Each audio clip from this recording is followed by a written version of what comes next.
seven-figure solopreneurs, and small businesses of all sizes in between.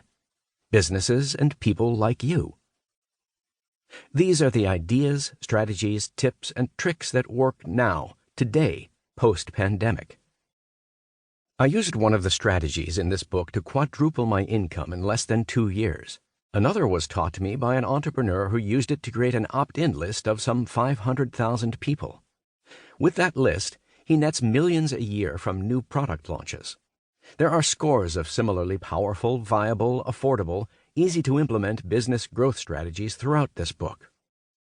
Listen to the book. Find some ideas you like. Try them on for size. See what works. See what doesn't.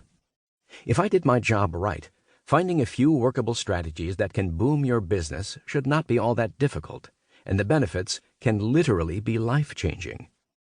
It is like this. In the movie The Edge, Alec Baldwin and Anthony Hopkins played two men whose small plane crashes in the Alaskan outback. They have no provisions, no tools save for a jackknife and a small book Hopkins had brought along called How to Survive in the Wild. And wouldn't you know it, soon enough, the two men need the book because they're being stalked by a Kodiak bear and have to figure out how to survive in the wild. Baldwin's character is petrified, convinced they will die at the hands of the bear. But not Hopkins. His little book has a chapter entitled How to Kill a Bear. While Hopkins is convinced they can do it, Baldwin balks. What one man can do, another can do, Hopkins tells Baldwin. If someone else figured out how to kill a bear, then we can too.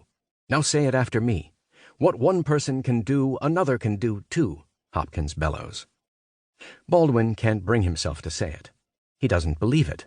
But Hopkins will not be dismissed. Say it after me. What one man can do, another can do. Baldwin's character has no choice, and before long he not only begins to say it, he actually begins to believe it. What one man can do, another can do, he finally yells. You know how the story has to end, right? With the bear on their trail, the men are tested to their limit.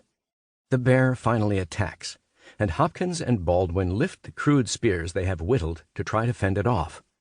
But the bear is in a frenzy.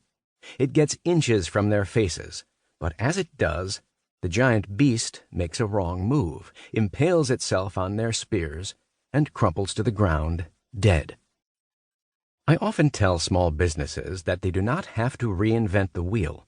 Someone, or some entrepreneur, or some small business, or some large company has already figured out how to kill a bear, as it were.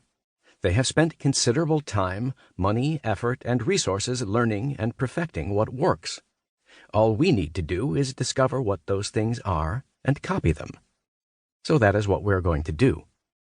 What one person can do, another can do. We got this. Steve Strauss, MrAllBiz.com. Part 1. Pivot and Grow Rich. In this new world, the opportunity for small businesses of all sizes to grow is emerging.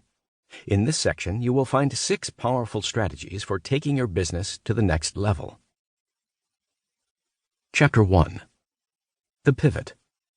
If I go, there will be trouble, and if I stay, there will be double. The Clash. Whether or not we like it or wanted it, change has been thrust upon us these past few years.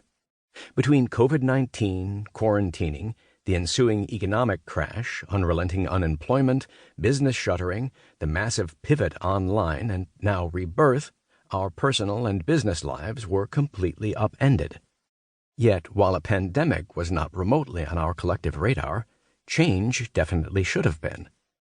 The dot-com bubble bursting at the turn of the century changed the world, as did 9/11 shortly thereafter. A few years later, in 2008, what I call the not-so-great recession almost became a new Great Depression. That same year, the first African American was elected president, and yet 8 years later, Donald Trump succeeded him. And that's the thing. Change happens. Given that, The Clash seemed to have put it best. If you stay where you are, your trouble will double.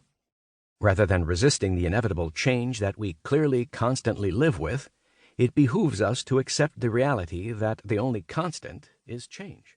To keep listening to this audiobook, I've left you a link in the description so you can do it, at no cost thanks to Audible's 30-day free trial.